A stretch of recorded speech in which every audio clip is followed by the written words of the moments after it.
Hey, what's cracking, everybody? Welcome back to Computer Games Hardware.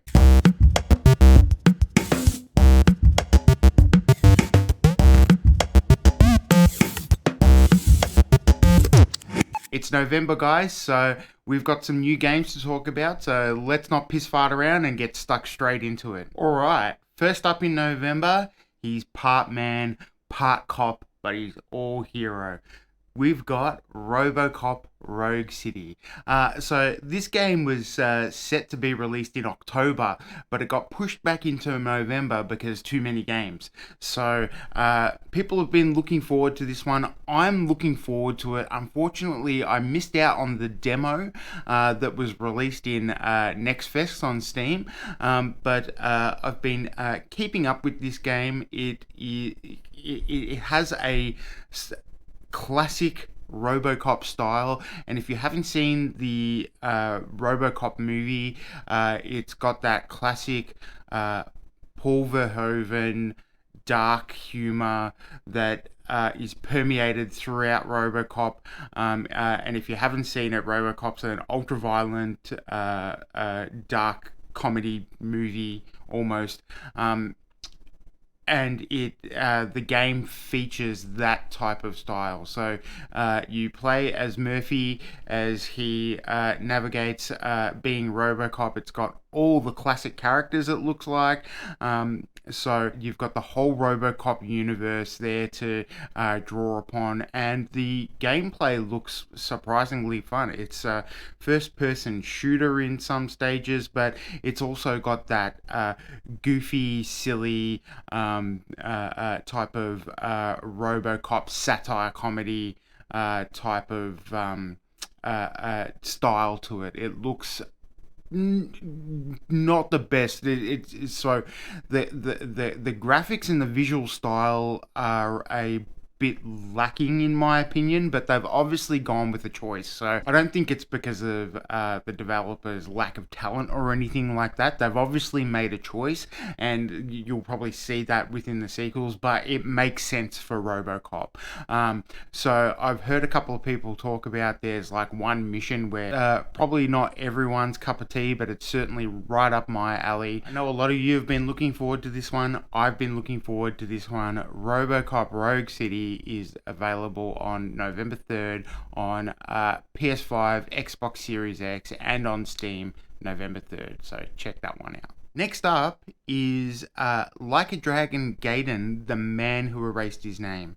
Now, I have to admit to you guys that this is a real blind spot in my gaming career, if you want to call it that. I've never played a Yakuza game, which is strange for me because I'm a bit of a Sega fanboy, and I'm down for playing turn-based RPGs, but I think it's a bit of a weird franchise to find an entry point into, because I know some of the games play differently than others. Some of them are fully turn-based, some of them are action-based and things like that. Some of them feature mini games and all that kind of thing.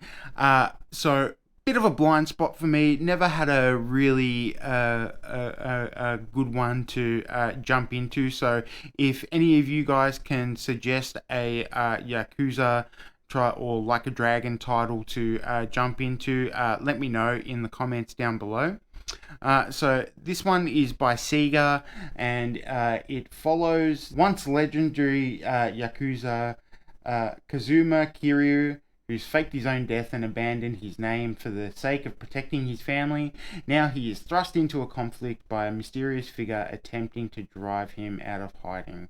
Under the codename Joryu, Kiryu embarks on a gripping action narrative with bone-shattering combat in vibrant location filled with exciting characters and activities.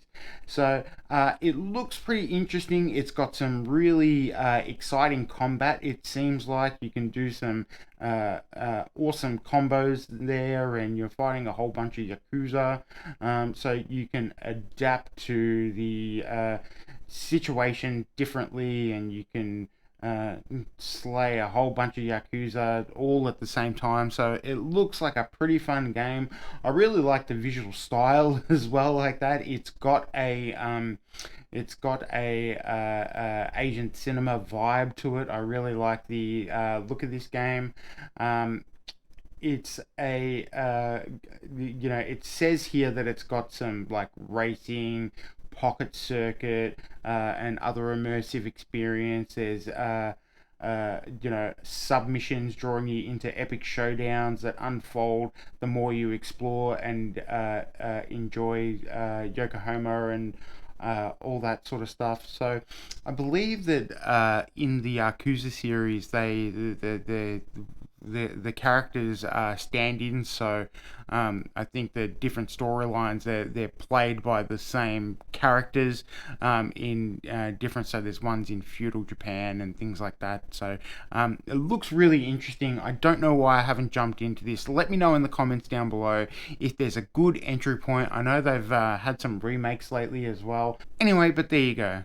Like a Dragon Gaiden, The Man Who Erased His Name, is releasing on PC, PS5, Xbox Series X, and PS4 and Xbox One on November 9. Alright, everybody.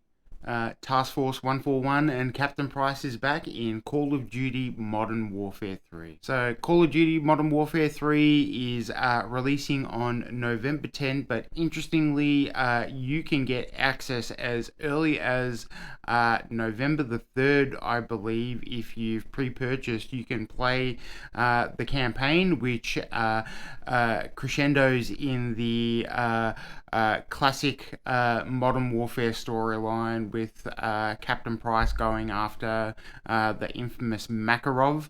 That tells a story there. So it's been pretty interesting to see how it plays out in the new Modern Warfare games, starting with 2019's Call of Duty Modern Warfare. They've been a bit up and down, the Call of Duty games. I think, like everyone, when the pandemic hit, Modern Warfare was a smash hit. There was lukewarm reception for some of the other ones. Black Ops 2, Vanguard had some interesting journeys through development through COVID and everything like that. But then Modern Warfare 2 hit and people were back, and it received a little bit of criticism, but this one is... We're back with Modern Warfare 3.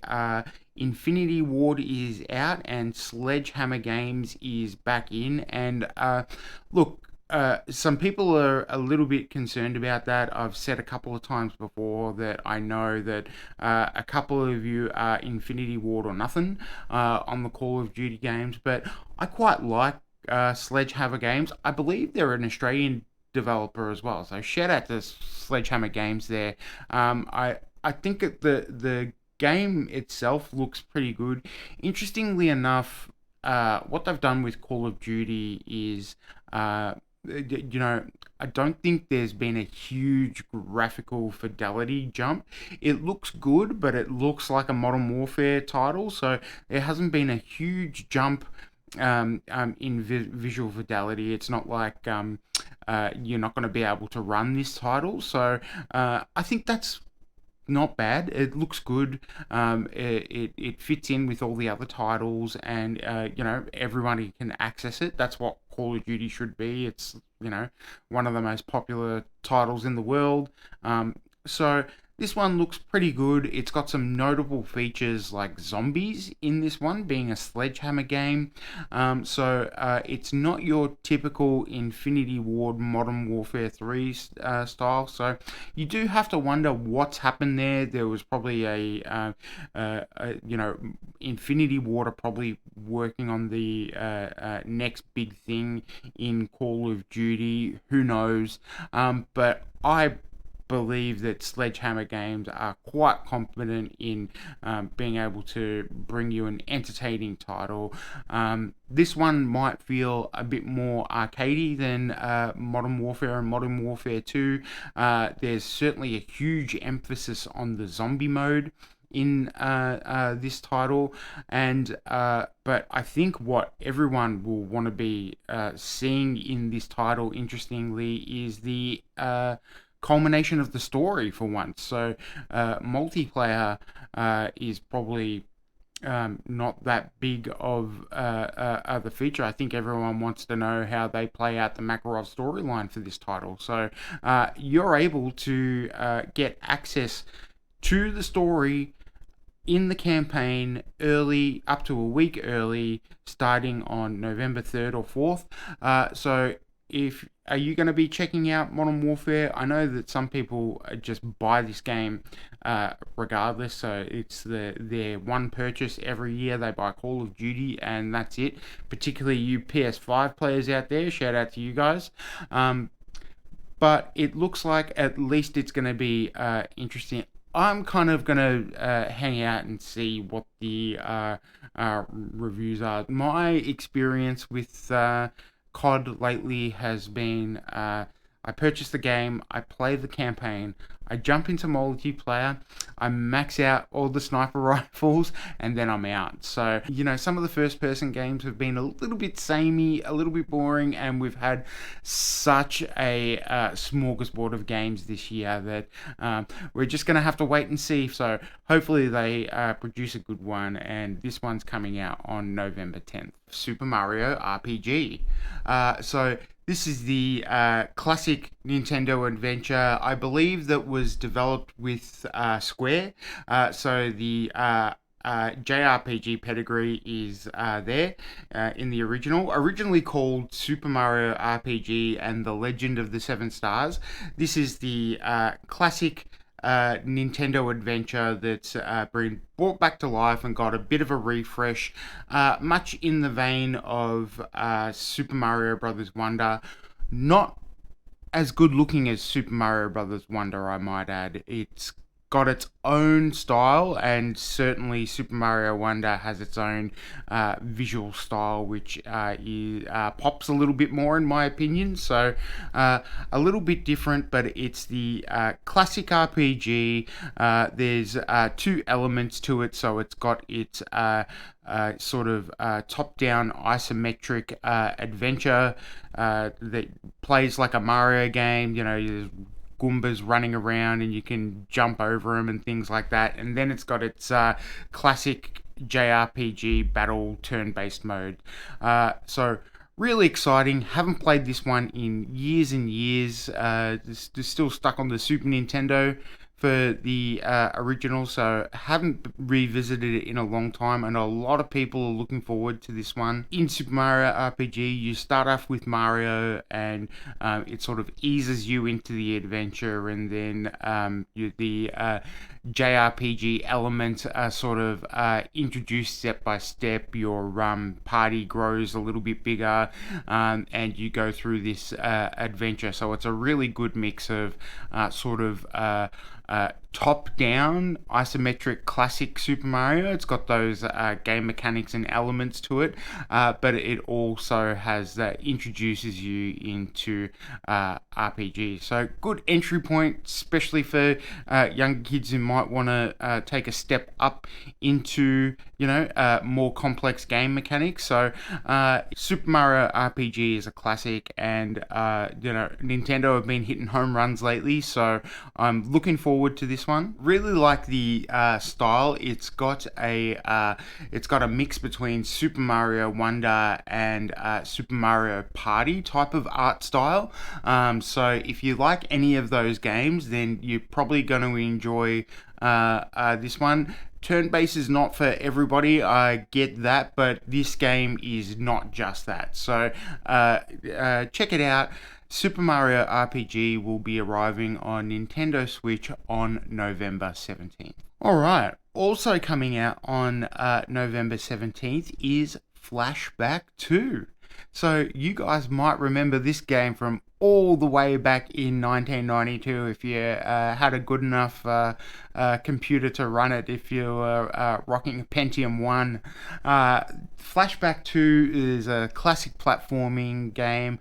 At the time, it was revolutionary. It was a 2D game, but it had a 3D style to it. So it really popped on older computers, and it was a game that particularly I played at length. So yeah, so Flashback and Flashback 2 have been remade for all the modern consoles and Steam, and it features that classic gameplay, and they've updated the art style. It looks really impressive. You play as an agent in the Galactic Bureau of Investigation, so it's really got a sci-fi, cyberpunky feel to it. You've got a laser blaster, you're trying to solve mysteries, and it's got a little bit of a Max Payne comic book style type narrative that plays along with it. So it looks really cool and charming.